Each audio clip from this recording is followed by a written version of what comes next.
I burped.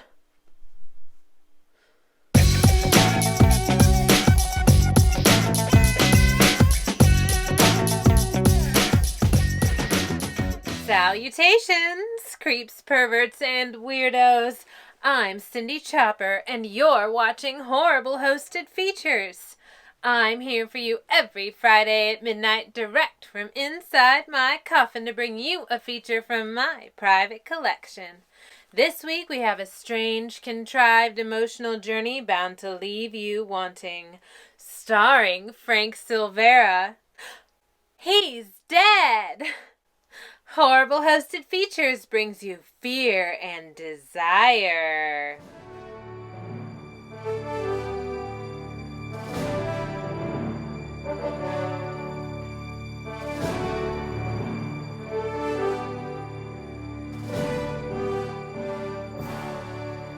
Fear and Desire is a 1953 American anti-war film, written by Howard Sackler, directed, produced, and edited by Stanley Kubrick. You heard that right.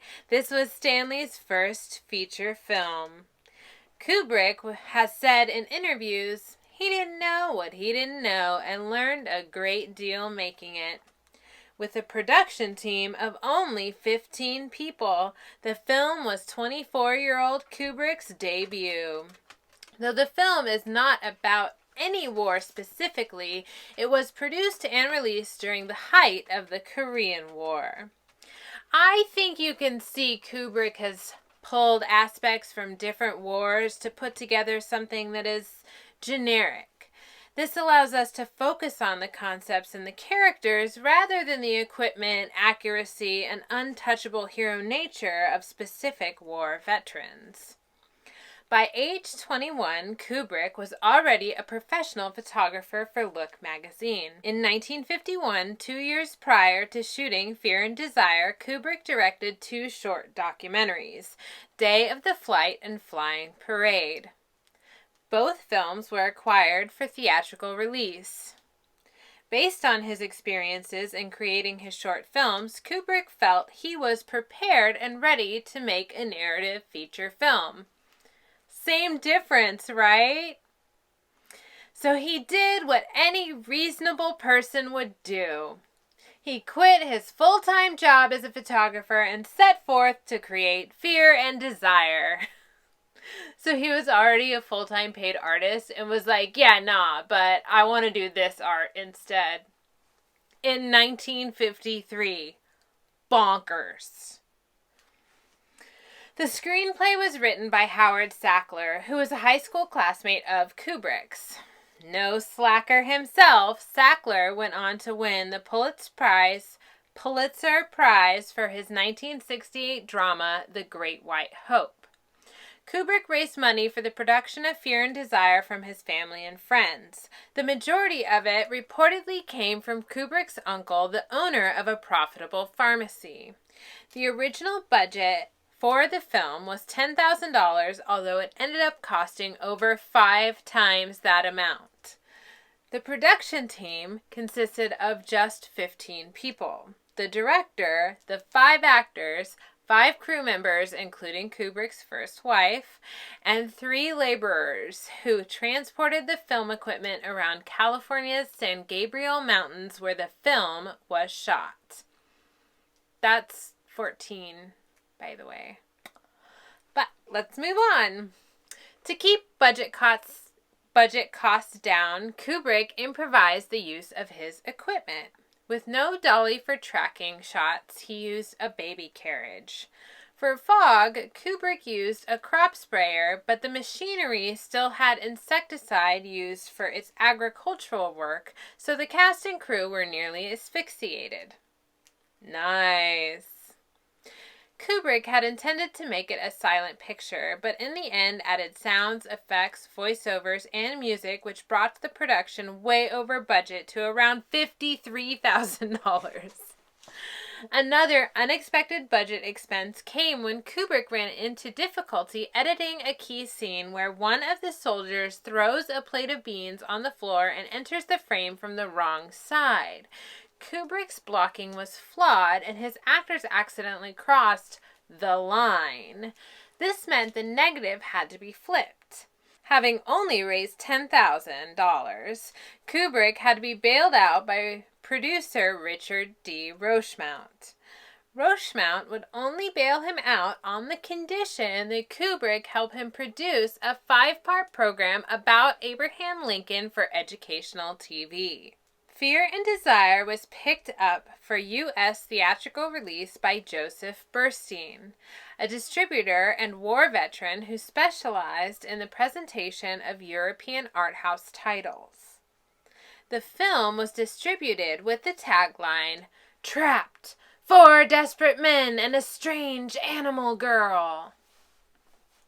If you see a strange animal girl in this movie, let me know, please, because I've watched it 3 times and I still can't find it.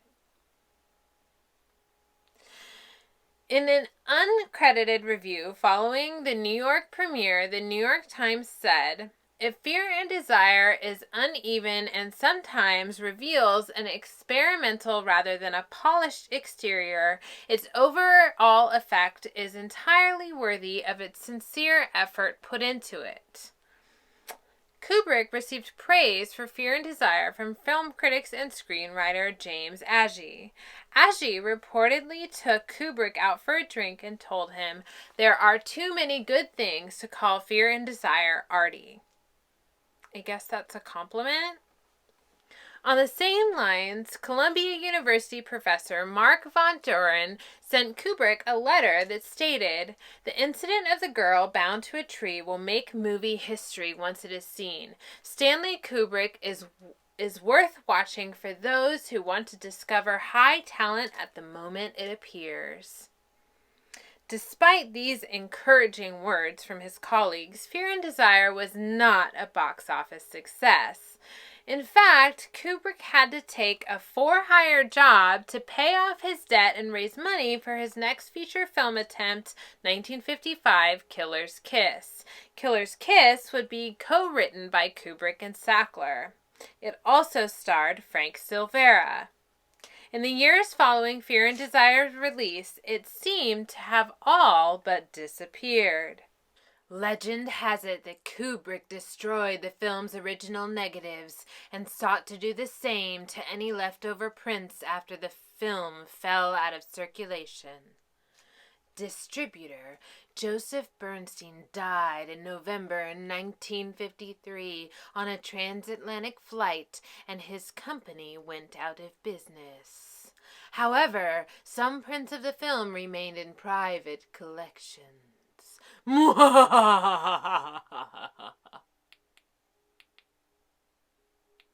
Fear and Desire had its first retrospective screening in 1993. In January 1994, the Film Forum, a non-profit art and revival theater in Lower Manhattan, announced plans to show Fear and Desire on a double bill with Killer's Kiss. Kubrick tried to discourage it from gaining an audience.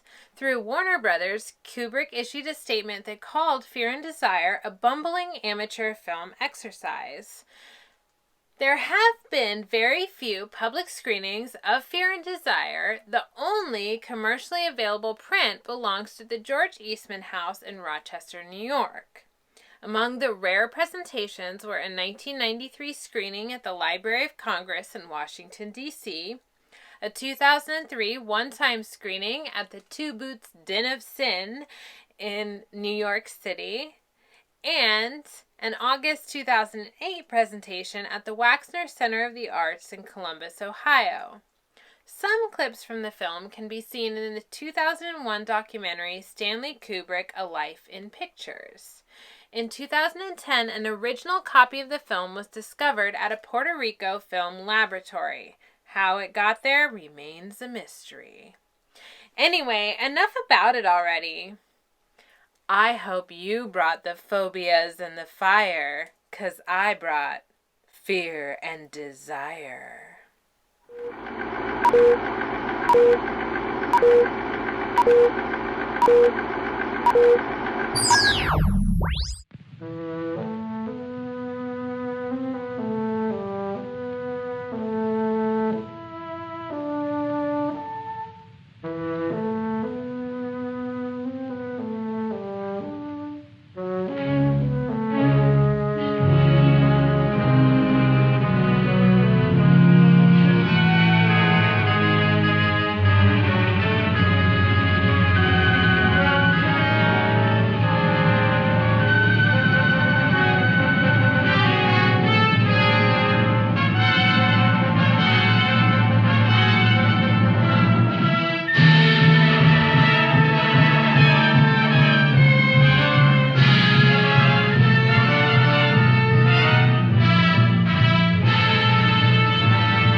forest, not a war that has been fought, or one that will be, but any war.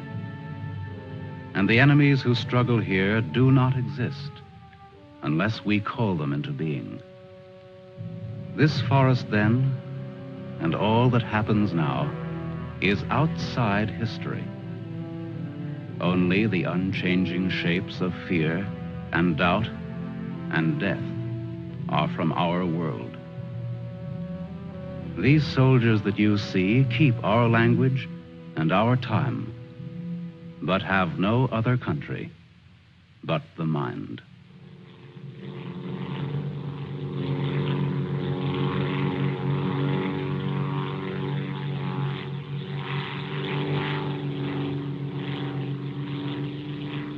Do you think they're looking for us? It's one of ours, all right. You can't see us. But maybe they saw a plane back there. There isn't much left of it to see, unless it's still burning. Even if they could spot us, there isn't anything that they could do to help us here. Here. 6 miles behind the enemy lines. Well, that's not too far. Not too far. In those 6 miles, there are probably thousands of guys. And every one of them was taught to shoot at uniforms like this. If you're so worried about that, why don't you keep your voice down? I'm not worried. What's going to happen, Lieutenant? If somebody around us saw a plane go down, they might be looking for us in the woods already. I'd feel a lot easier if our arsenal was better stocked. It isn't very much. Too bad you fellas didn't get your rifles out of the plane. Let's see what can be done. Once you understand how a mousetrap works, if you're clever enough, you can use it as a springboard. Here are the front lines. From our position just before we crashed, we should be in this general area. Our own lines are here, and we should be about here. There's a river that runs east of where we are now, I think. And that river cuts right through the front lines and winds up on our side. Now, as I see it, we might be able to use our reconditioned mousetrap on the river. Is that your idea? To go down the river? Yes. But how? How can we get down it? I can't swim very well. And Fletcher... We could do it on a raft. At night. Well, we'll never make it any other way. It's suicide to try to walk out. I wouldn't have the vaguest idea of how and where to start. This way, we could just cruise through together in a few hours and arrive in one piece. Now, by my computations, Your computations? It was your brilliant figuring that got us here in the first place.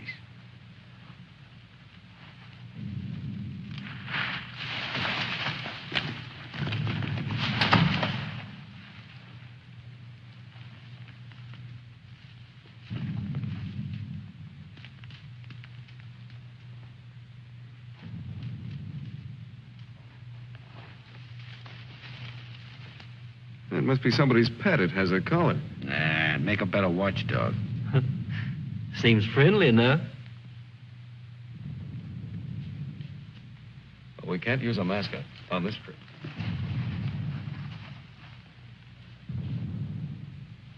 Hurry up. We don't have all day.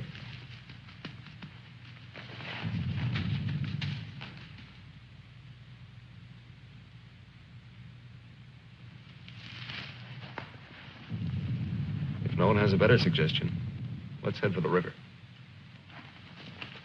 Some more animals might show up.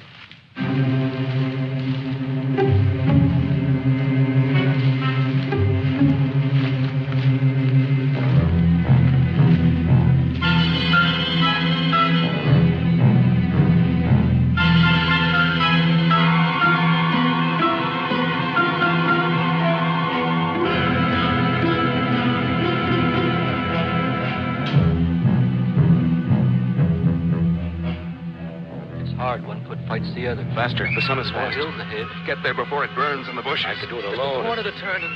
Me with this bunch of cripples. Nobody's safe here. Are they watching me? Blame who? I'll blame the Keep big... them beat it on a string. Lost, I should look around. Getting hungry. What's up? They're all scared. Oh, much is in back of us. So angry at each other. Time for night I soon. won't look up later. All the twigs cracking in my head. We'll need pause for the night. Crash through myself. The bird was wounded. I don't run for no Nail of reason. the sun. Wait! What's going to hang from the trees tonight? Hurry with them. No dying in the woods. No rabbits there? No. Maybe I'm getting old. Faster. Turn on the lights, please. I'm sinking in the woods. Don't die here. Who's scared? Dark will be All dead. right. To the moon, please.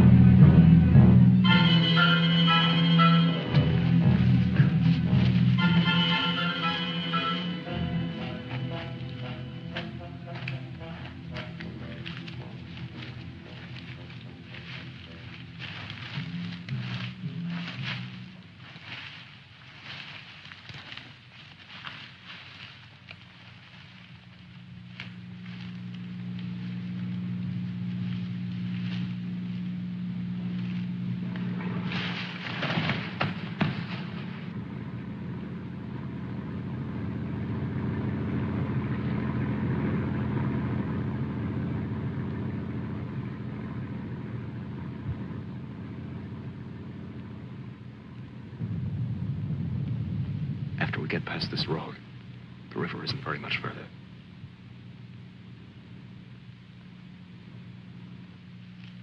Mac, get down to the road and take a look.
You know, there's nothing so refreshing as an afternoon out of doors in enemy territory.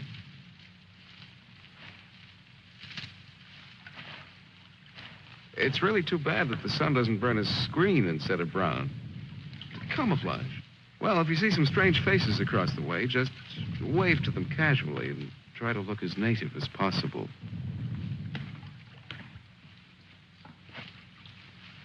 Lieutenant. Huh? Lieutenant. Come here. Bring your binoculars. What do you want? I'd like you to see something. Around the riverbed. What? I can't make out exactly what it is, but I think you'll be interested. Come on.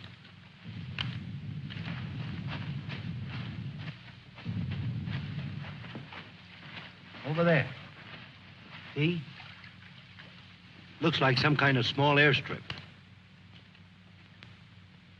Yes, you're right.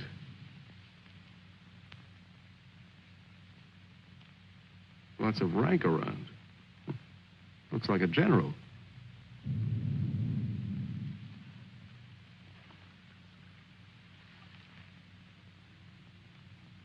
Sure. Sure. A general. He's a general. Let's get back and help with the raft. Mac, let's go.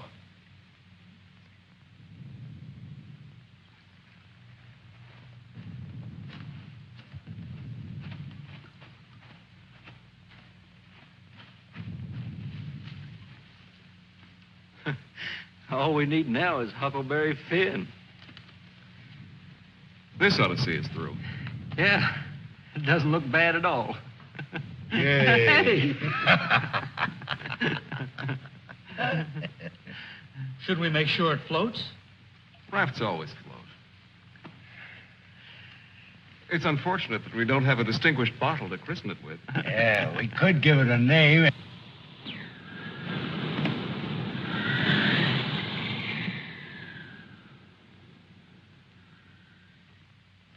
They must have seen us.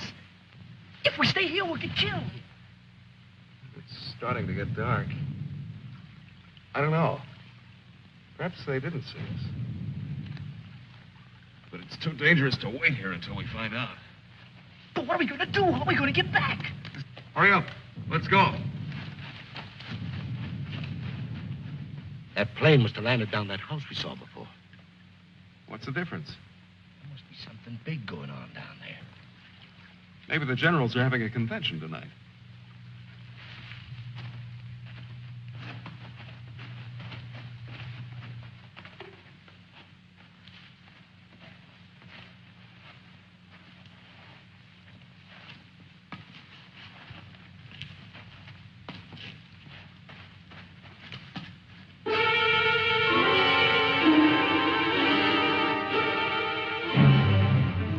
We didn't see this on the way to the river. No, we've been running in a new direction. Whatever junk they're eating sure smells good. Like Mother's own. Those guns look even more tempting than the food does. I've got an idea. Look, no matter what we do from here on, we're much better off with some guns.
We better hurry. There may be others around. I'm going to get some of that stew first.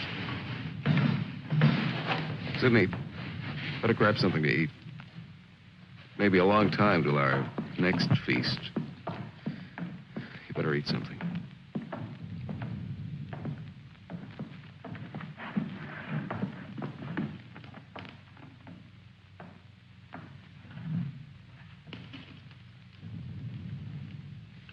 How's the stew, Mac?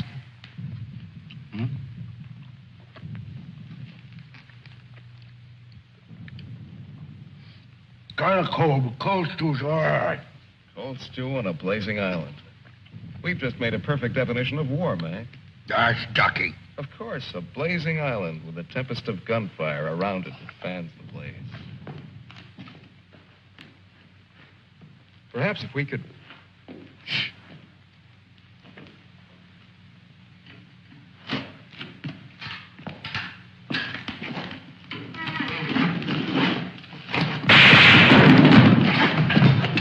Somebody must have heard us. Grab those guns and let's get going. Well, why did you have to shoot? Forget it. Let's move.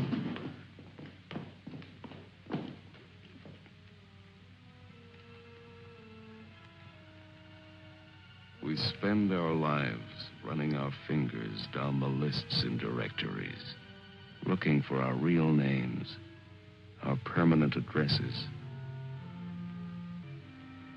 No man is an island. Perhaps that was true a long time ago, before the Ice Age. The glaciers have melted away, and now we're all islands. Parts of a world made of islands only. Hey, how long are you going to hang around here?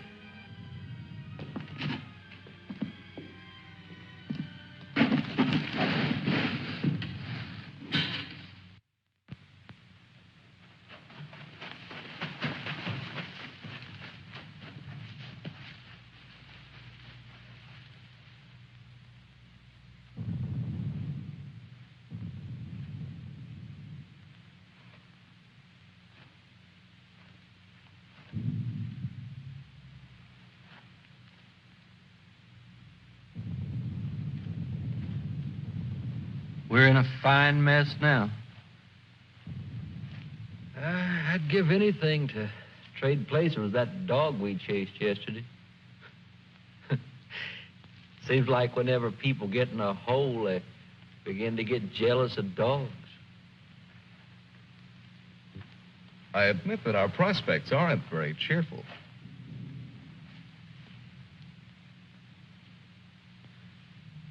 But how about going back to see if our raft is still there? Look, if we were spotted, they'll have a trap waiting for us when we show up. Well, it's a chance. But trying to walk out is as risky today as it was yesterday. We'll scout around the river and make certain. Then what? Even if we find the raft there, even if none of them are laying for us, then what? Then we'll have to sit tight until it gets dark and hope that we don't have a full moon. We can sing old songs if we get restless waiting. What's the matter, Snookums? I heard that they're cannibals. So even if we get caught, you're pretty safe. Leave me alone. We may be in the woods, McClellan, but let's try to remain civilized.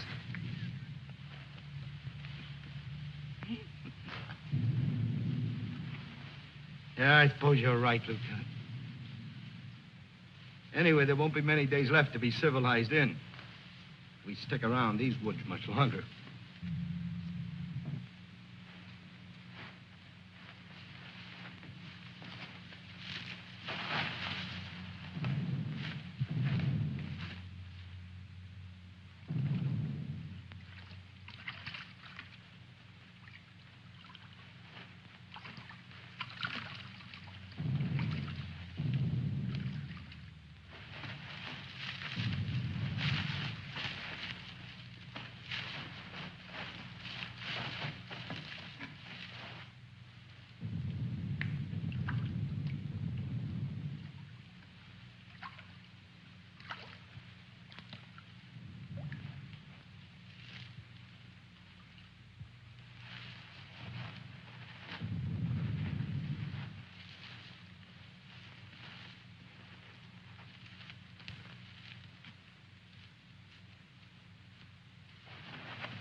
She'll see us. Shut up.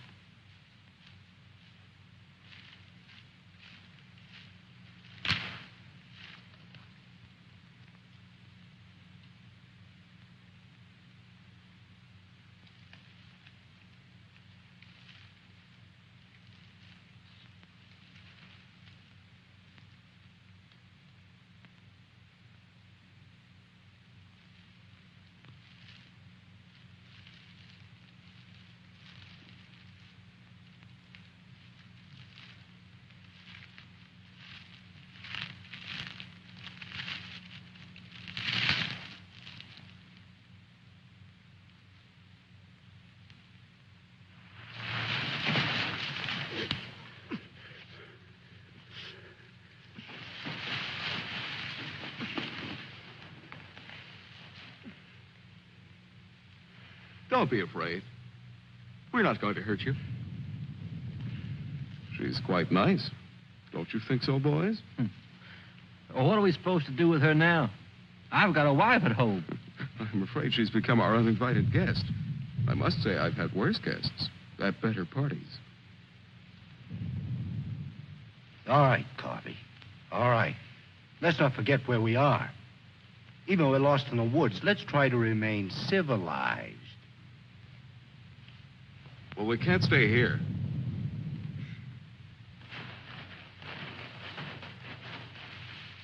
Should we leave her fish here? Don't be funny.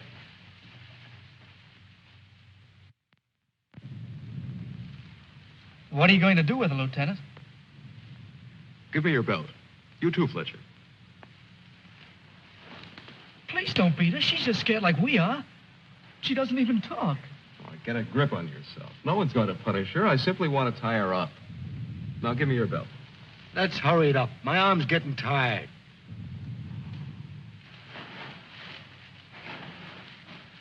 Be careful not to hurt her.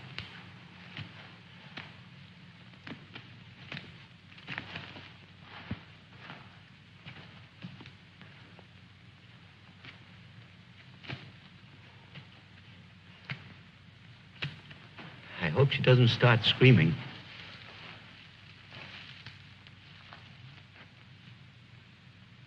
She's a pretty little thing.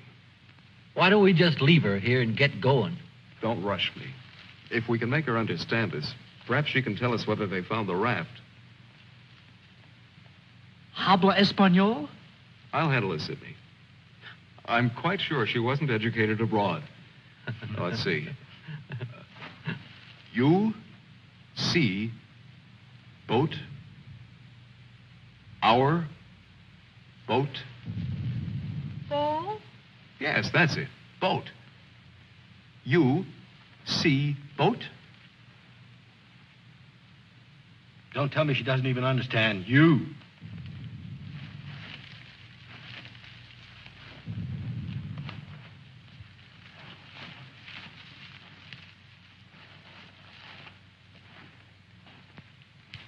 If she can't tell us anything, let's let her go. Sure, so she can run downstream to that command post and tip our hand. You kids and your ideas. Maybe she was going there in the first place. With the fish, you mean? Sure. A general gets what he wants for dinner, no matter what. If it's fish caught or fresh strawberries or gold plates. This is or hardly the time to become a revolutionary. We ought to continue to see about the raft. But we can't let her go yet. Why? What'd she do to us? If she can understand, she would have told you. Mac already told you why. Sidney, you'll stay here with the young lady until we come back. Here, take this. You're going to leave me here? Yes. I told you to watch the girl. You're going to make me stay and then not come back. I know because of yesterday. Keep calm, kid. If we're not back by night, just get in touch with our old man about our wedding. Maybe you can settle down in a treehouse and raise some monkeys. Leave him alone, Mac. Don't listen to him. Remember, you promised to come back, Fletcher. I want you to stay here and keep an eye on her because she may prove very useful if the raft has been discovered. We ought to be back in a couple of hours. Now, just relax. Don't get panicky. See you later, Sidney.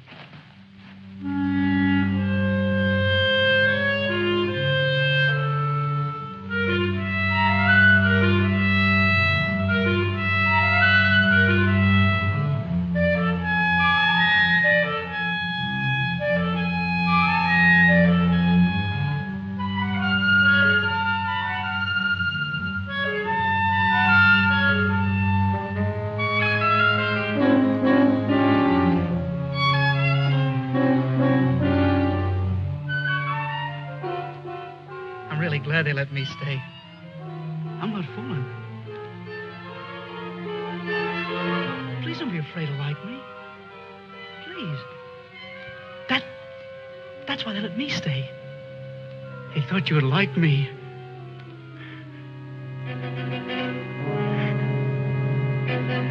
They gave me a gun and I can't go home.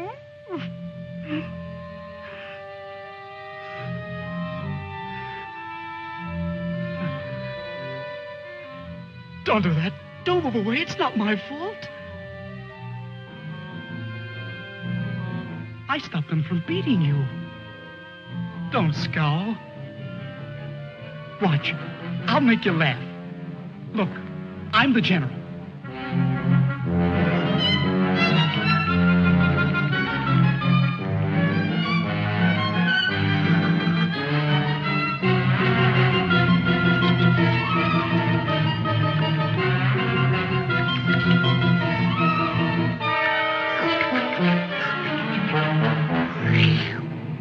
Hey, watch me. Attention. The general is here. Attention. Glad to have you with us, sir. Quite frankly, the situation is desperate. I don't think I can cope with it alone. Isn't funny? Isn't it? Orderly. More fat fish that the girl caught for me.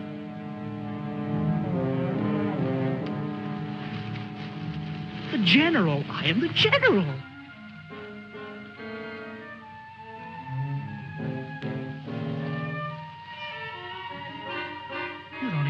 smile. You don't. Listen. I'm lost. Lost on this terrible island.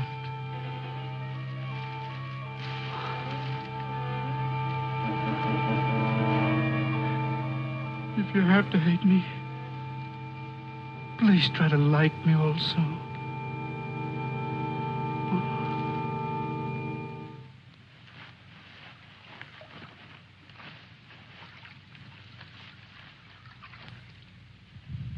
They must have been reading a magazine in that plane.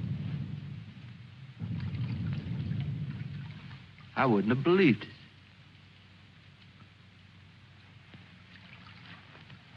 Mac, better take a look around the river bend. Careful. We'll get to where camouflaging will ramp.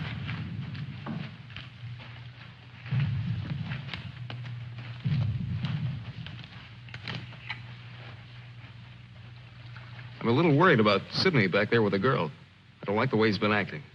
You're not going soft-headed and thinking about taking her along with us tonight. You're beginning to sound like Sydney. No. She could bring 3 friends, perhaps. But as it is, she'll remain locked in the forest like we were. I hate to interrupt. I love it, actually.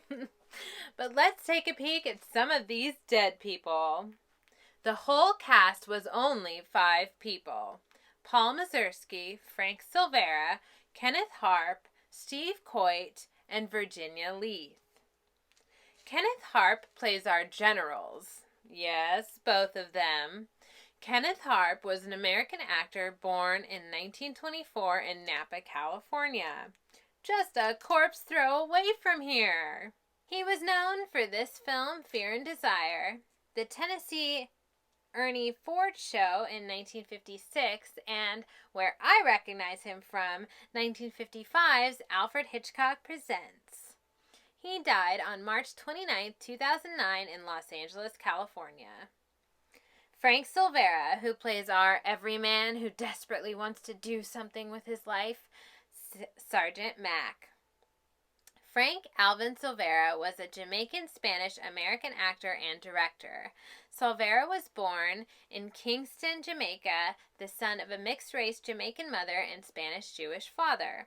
His family immigrated to the United States when he was 6 years old, settling in Boston.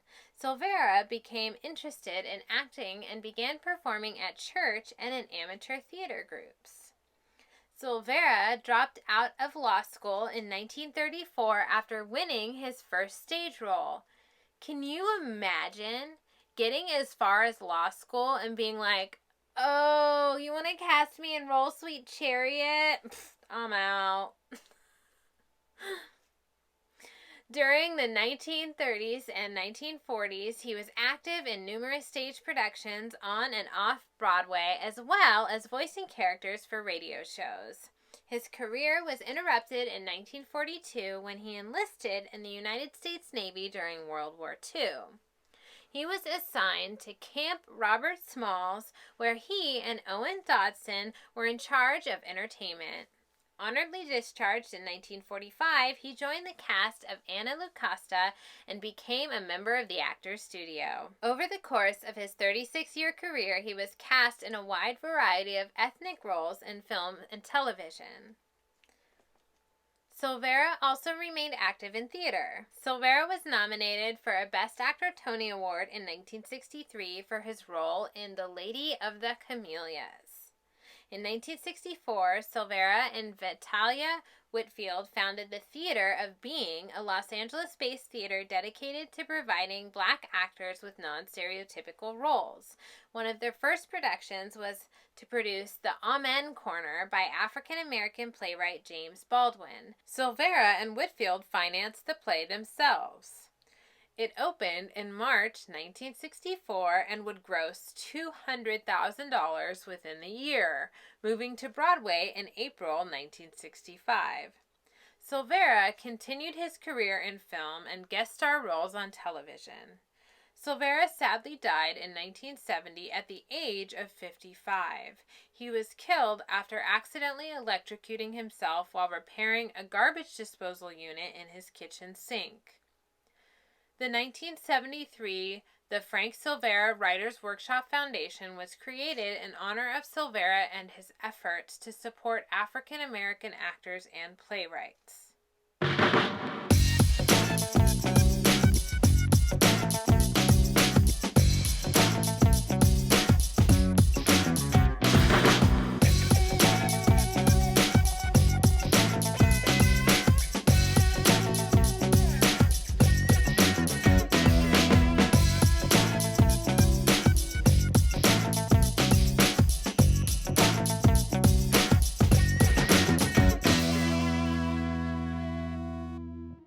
Paul Mazursky plays our young and scared Private Sydney. Erwin Lawrence, or Paul Mazursky, was an American film director, screenwriter, and actor.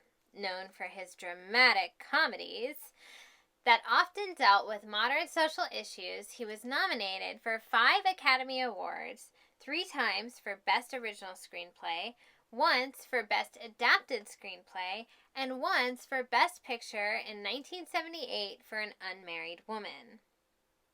Mazursky began his film career as an actor in this film, Fear and Desire, but went on to have a dense acting, writing, and directing career. 2 years later, in 1955, he appeared in The Blackboard Jungle and another Kubrick film, Killer's Kiss. His acting career continued for several decades. He had parts in television series such as The Twilight Zone and The Rifleman. Mazursky also appears in supporting roles or cameos in most of his own films.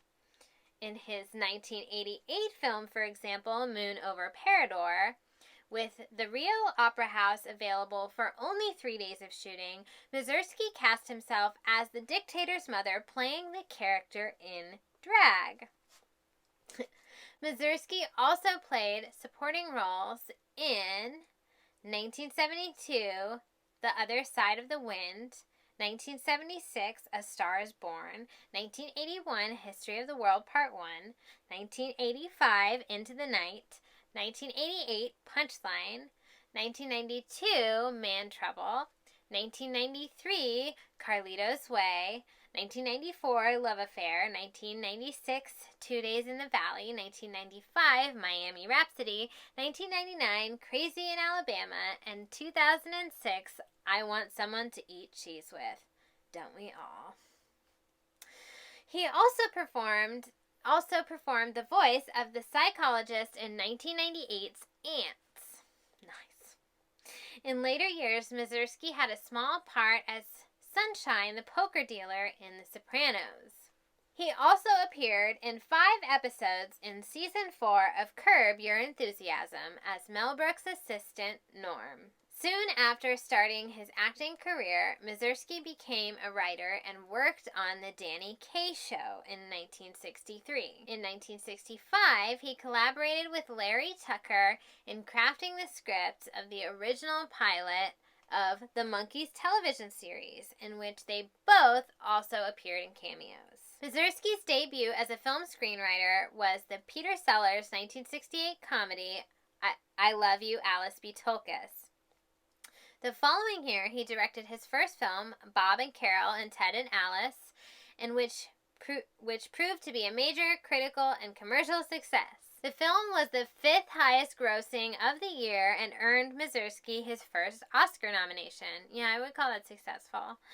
His career behind the camera continued for the next 2 decades as he wrote and directed a prolific string of quirky, dramatic, and critically popular films.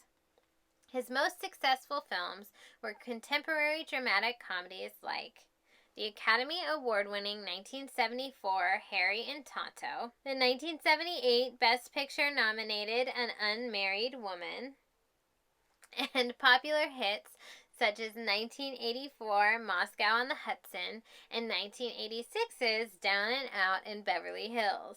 The Hollywood Reporter stated From the late 60s through the 80s, Mazursky seemed to channel the zeitgeist. Film critic Roger Ebert was a particular fan of Mazursky's work, giving 6 of his films the optimal 4-star in his reviews. In 1986, Ebert stated that Mazursky has a way of making comedies that are more intelligent and relevant than most of the serious films around. Every film written and directed by Mazursky used New York City or Los Angeles as one of its settings. In 1991, the Los Angeles Times commented that no filmmaker has been wiser or funnier about the LA cavalcade than Mazursky. It's not simply a matter of being hip to the scene. What makes such LA movies as Bob and Carol and Ted and Alice and Alex in Wonderland and Bloom in Love and Down and Out in Beverly Hills soar is Mazursky's wide-eyed infatuation with the city's rampant pop nuttiness. His film received a total of 12 Academy Award nominations, with 1 win, and 19 Golden Globe nominations, with 2 wins.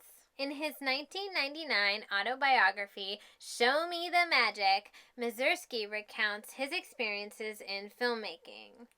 Mazursky appeared as himself in a number of documentaries on film, including A Decade Under the Influence, New York at the Movies, and Screenwriters, Words into Image.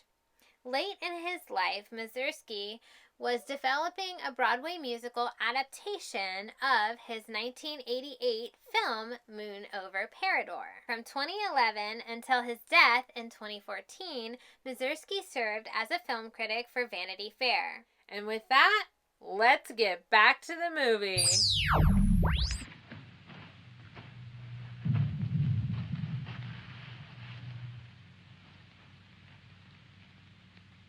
That must be the one that almost nailed us.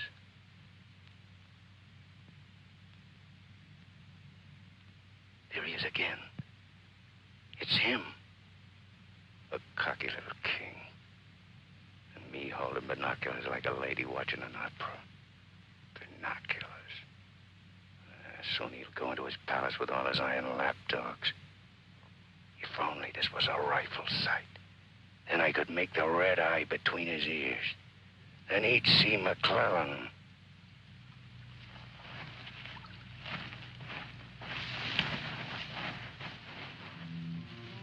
Girls always love stories. But it's so hard to finish and wait for words. You want to hear more? Do you? Huh? All right. Then the spirit in the magician's power goes back to the island and tells Miranda that her father's dead. The spirit sings how he's dead at the bottom of the ocean. His bones are coral, his eyes are pearls, and Miranda, her father's dead. Dead? Can't you understand anything? Dead. Dead. Dead. Now do you understand?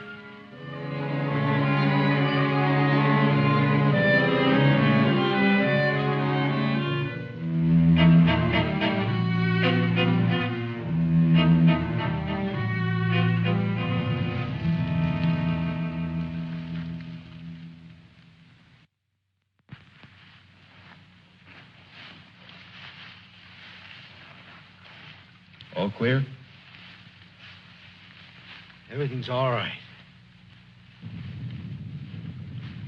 I'd like to talk to you about that house. What house? That house down there. The one where we saw that general yesterday. Later on, Mac. Right now, I'd like you to go back to Sydney. I didn't like the way he was acting when we left. I'm a little concerned. But don't you think that Do as I say, will you? As soon as we're through here, we'll join you. I don't want anything to go wrong back there.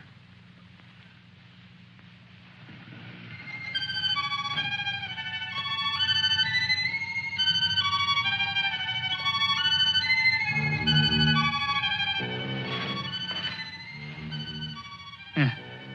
Brought you some water.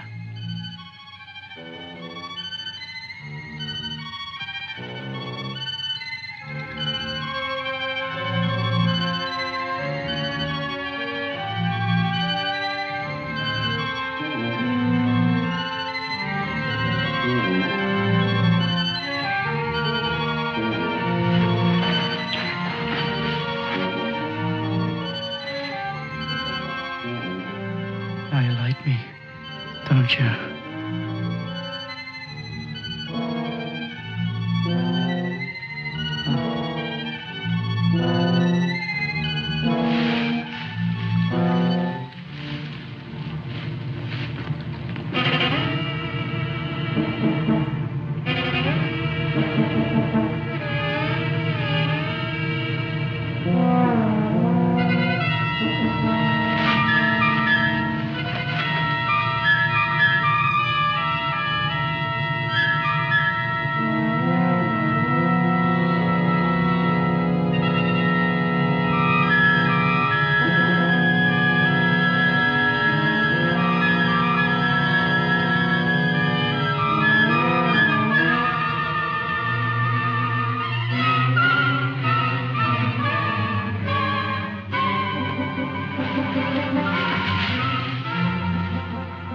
I'll get you loose.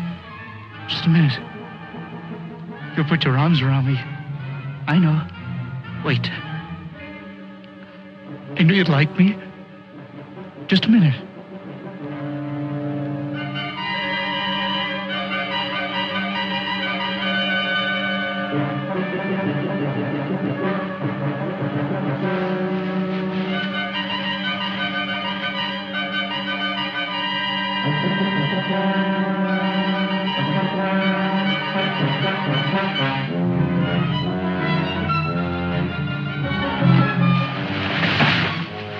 Don't run away.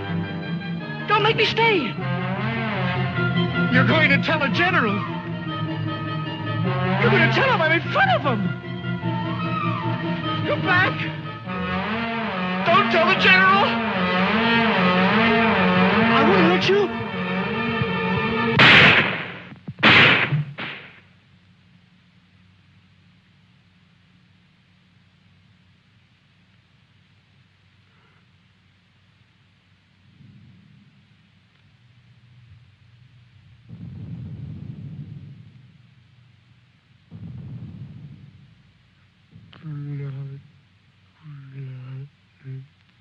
The woods is smoking with blood.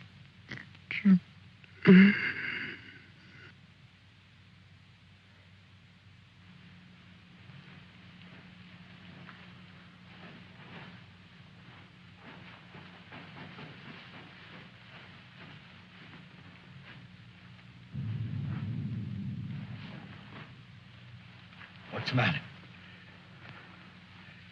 Where's the girl? Answer me. What have you done? Tell me, I'll pound you to a jelly. She was tired. She went to lie down.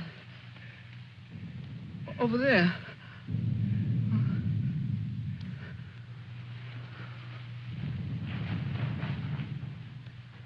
Don't annoy her, Mac. Come here.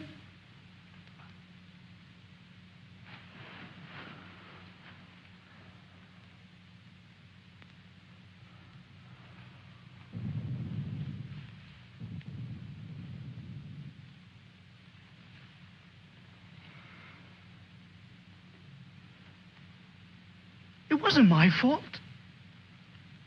The magician did it. Honest. Prospero the magician. First we're a bird, and then we're an island.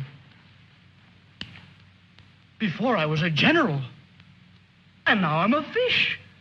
Hurrah for the magicians!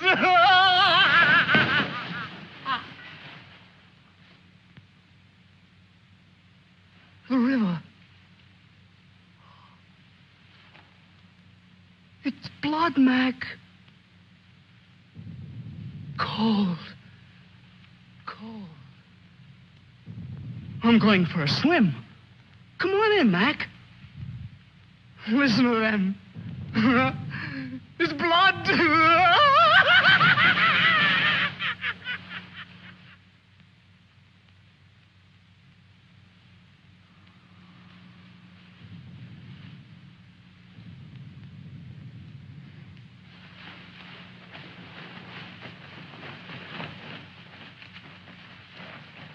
What happened? Where's Sydney and the girl?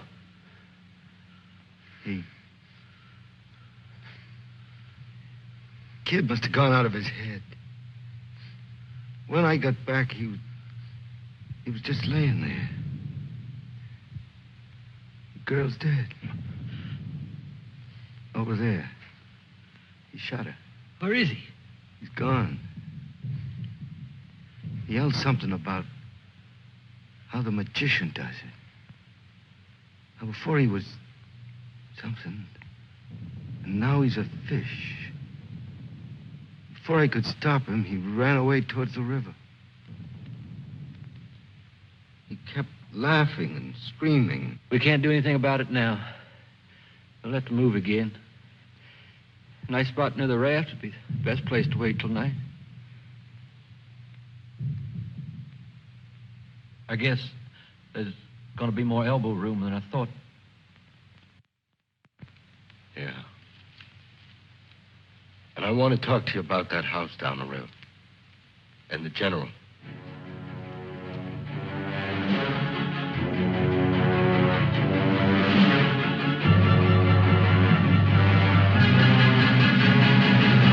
Kill him. Yeah. No, I won't hear any more about it. I don't know what's gotten into you, Mac. So you saw a general. So what? The raft is all set, and in a couple of hours we'll be on it. Raft.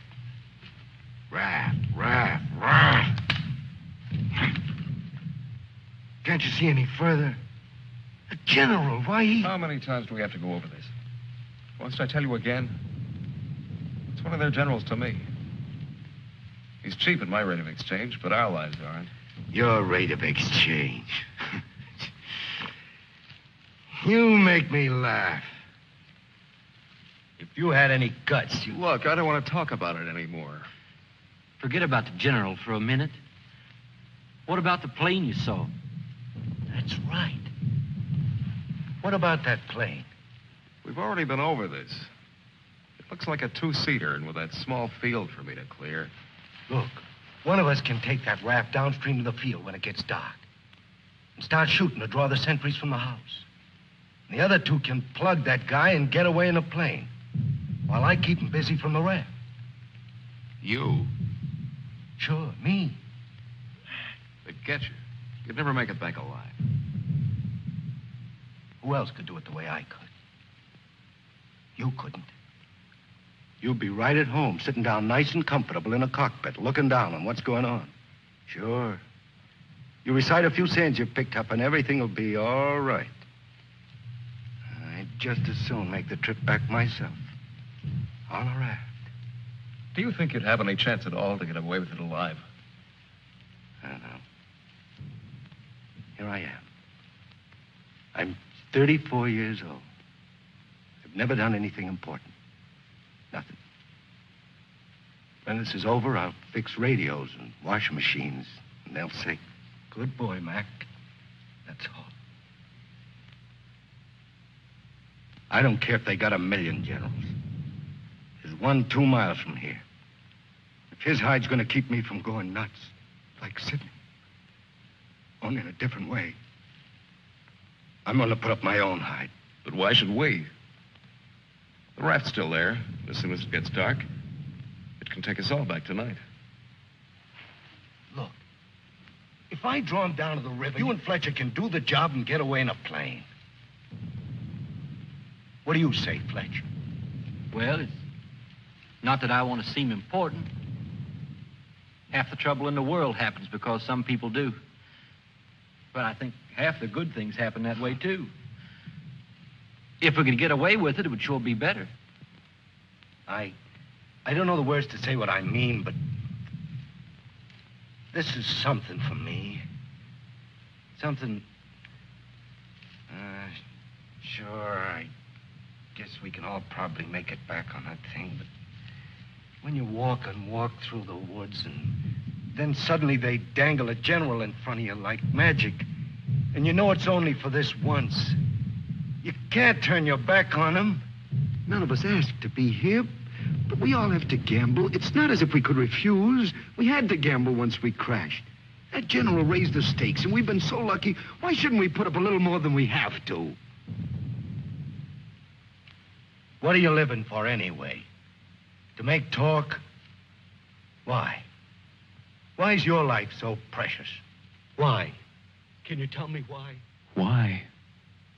They always corner me with that why. If I knew a decent answer to it, I'd shout it, publish it, write it on walls with chalk. Do it for me.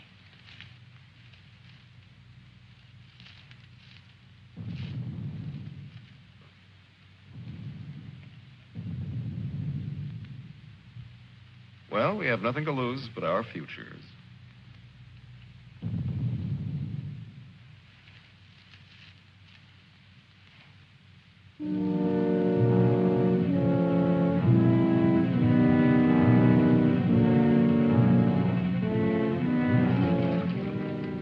Okay. I guess we'll leave you now. Remember, don't start for a half an hour. If the plane isn't still there, we'll have time to get back to you. Don't worry. It'll be there. Good luck, Mac. See you soon. Try not to get your feet wet. Yeah. You look out for your head. Okay, fella. So long. Mac, I hope that You sometime... talk too much. I guess we both do a little. Sometimes talk is an indispensable medicine. Yeah, but you get sicker later. Good luck, Lieutenant. I didn't really mean what I said before about guts. Yes, you did. But don't let it bother you.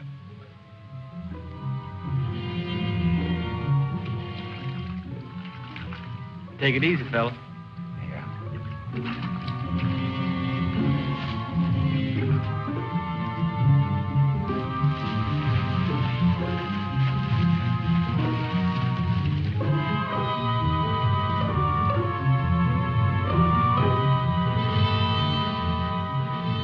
The plane's still there, so I guess there's no really good excuse to go back.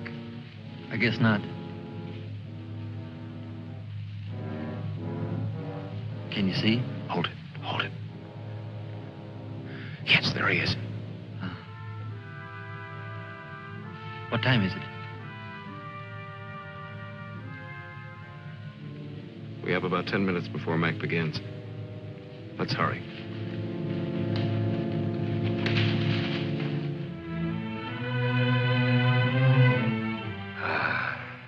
It's better. It's better to roll up your life into one night and one man and one gun. It hurts too much to keep hurting everyone else in every direction. And to be hurt with all the separate hates exploding day after day. You can't help it. A curse buzzes out of your mouth with every word you say. And nobody alive can tell which is which or what you mean. Yeah.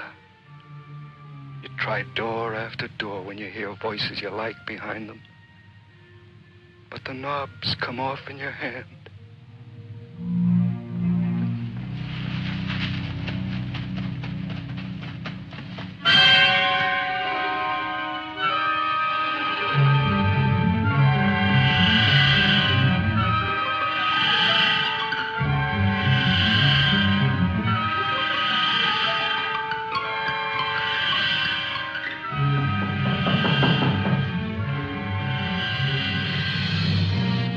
Wait.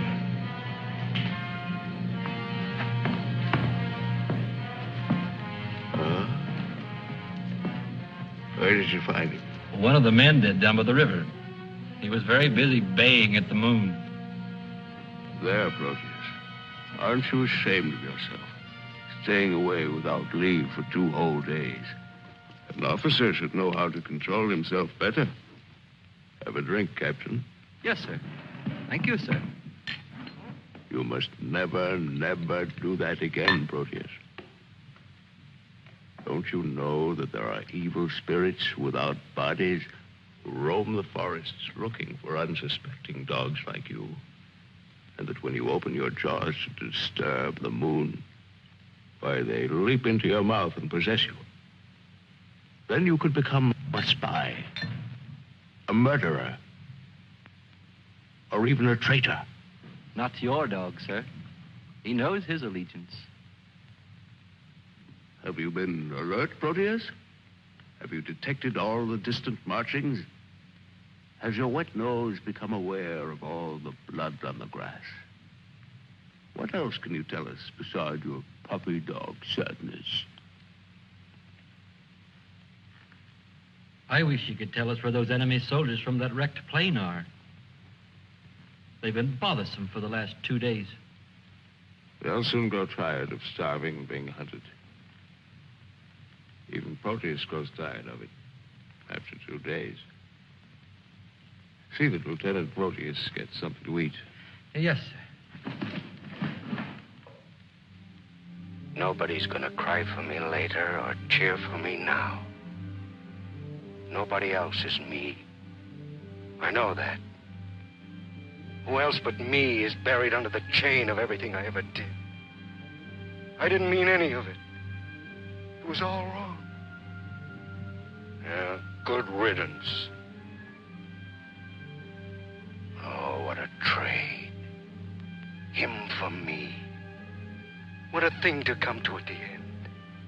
Like building a bridge. Or stealing the crown jewels. Thanks, General. Thanks. I'll take the tombstone if it's really mine.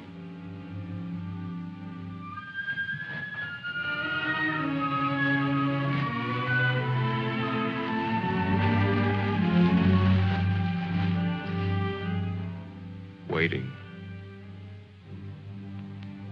Waiting to kill. Waiting to heal. Waiting to die. I waited in the north for 4 divisions. One by one, the men turned black as we waited for the last snowflake to dissolve. Across the valley, our enemies blew on their cold hands until no more breath came. Then they were dead, and they knew it. We were so well prepared for death that the armistice was a mutual disappointment.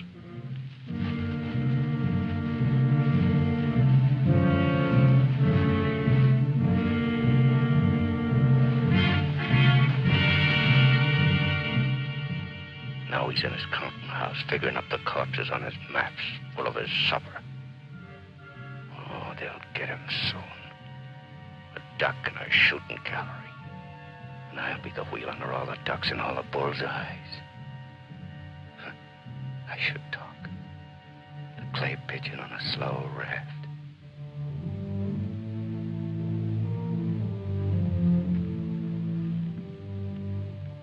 Frankly, I still become uneasy when I find myself trapped, directing the courses of frightened men. I cannot quite admit that it is I who am creating slaughter in this abyss. So that I left the road. So that I ordered this or that. I'm trapped. What is a prison for me? I make a grave for others. To your health, sir.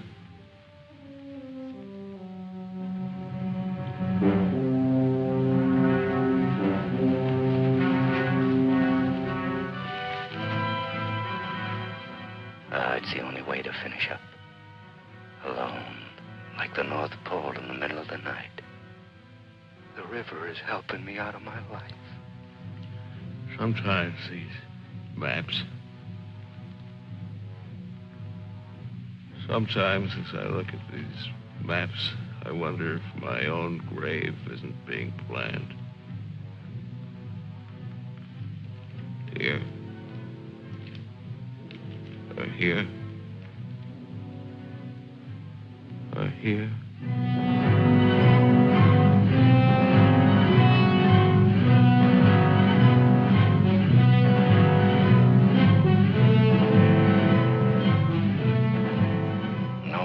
Sundays. No more 1,000 things. I'm a little scared, though. Just a little. Like kissing my great-grandmother when she was dying.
I missed him. I think he's only wounded.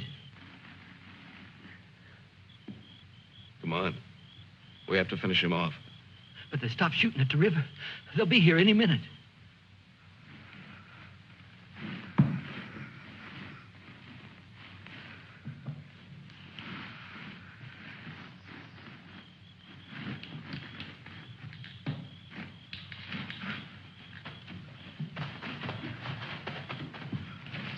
I surrender.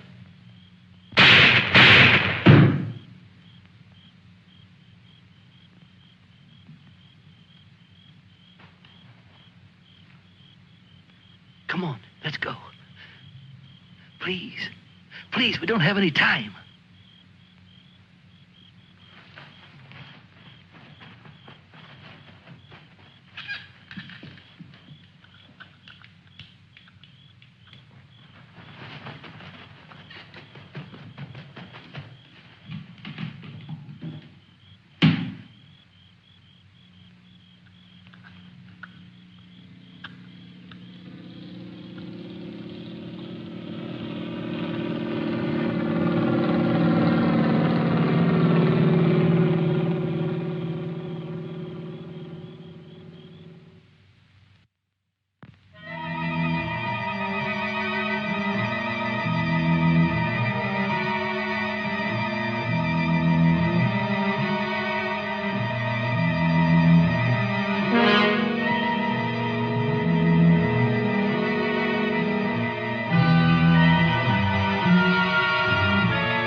Going back?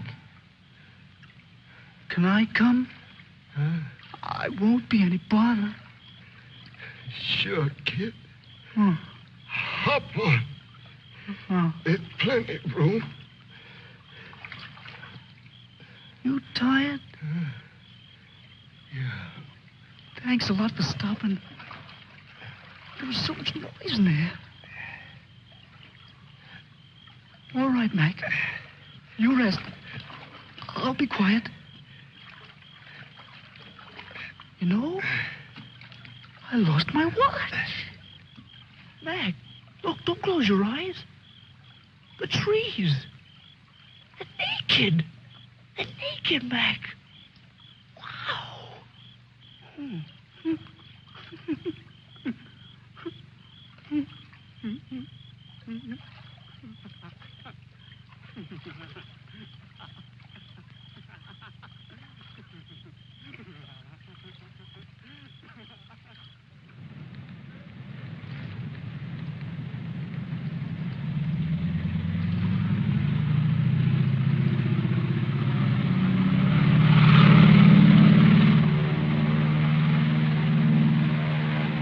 And what happened to the sergeant?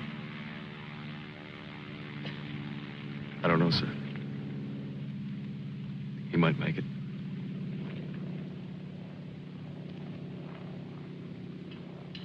Sir, with your permission, I'd like to go down to the river and watch for him for a while. Yes, sir. The same goes for me. You most certainly have the right to it if you wish.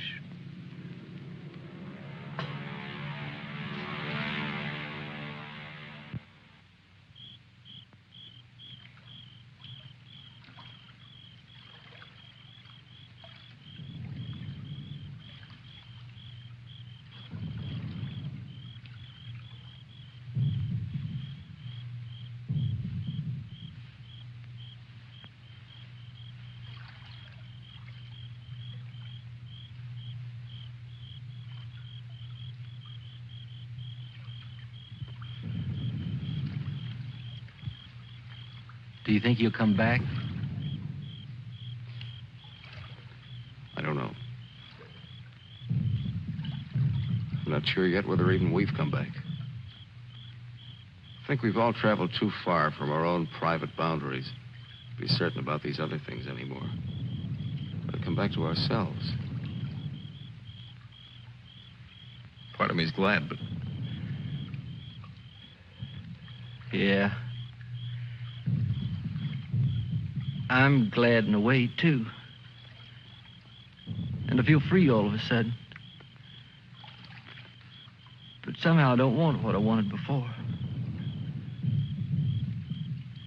I know it's good. There's nothing else I can want. I'm all mixed up.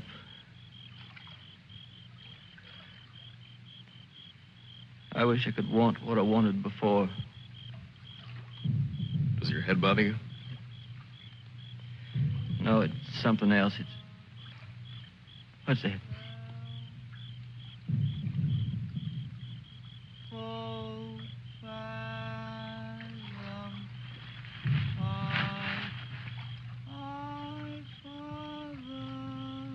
I guess I'm not built for this. Nobody ever was. It's all a trick we perform when we'd rather not die immediately. Come on.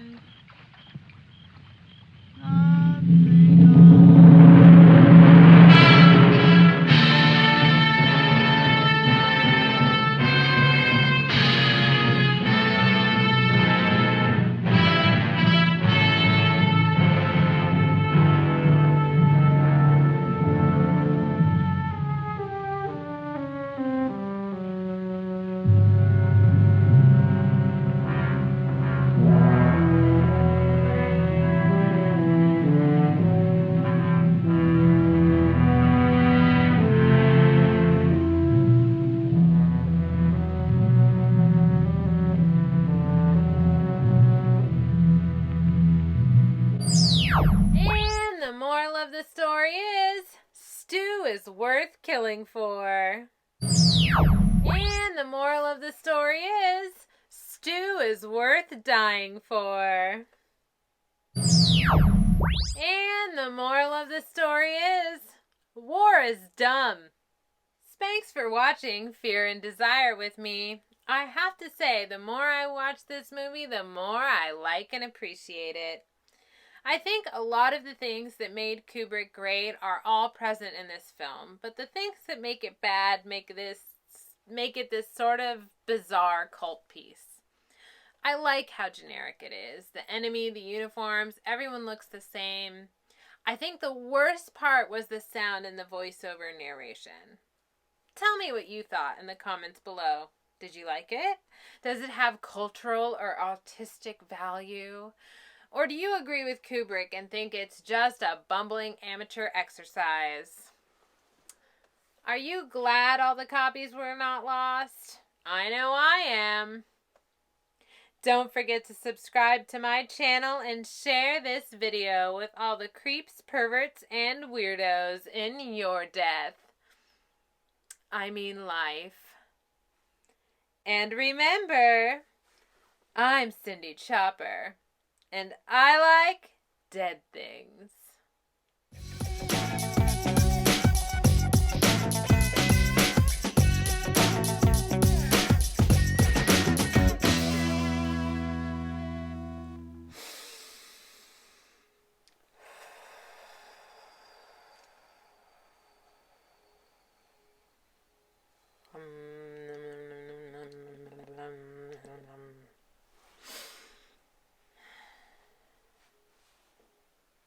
I burped.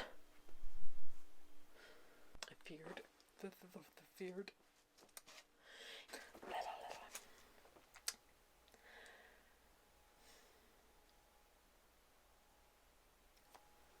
No nipples. You don't get no nipples.